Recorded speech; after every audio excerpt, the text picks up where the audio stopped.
Hello guys, magluluto tayo ng chicken with mushroom and abalone. Fresh po yan, hindi galing sa tin.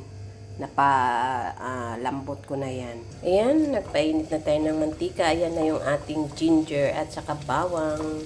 Isunod natin ang chicken. Ayan.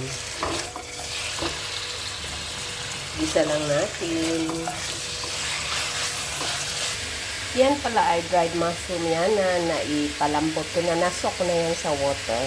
At saka tinatimplahan na yan ng soya sauce, oyster sauce. Naluto na yan.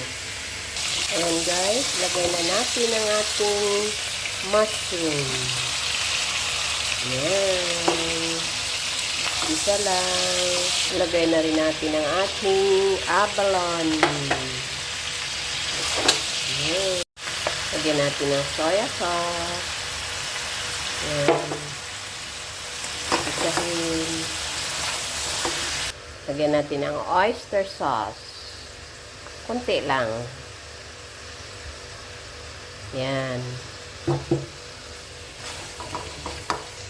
O, lagyan pa natin ng dark soya sauce. Ayan.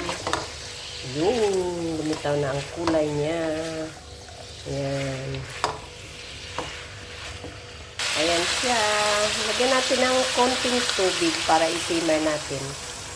Yun. Konti lang guys. Ayan. Konti lang na tubig.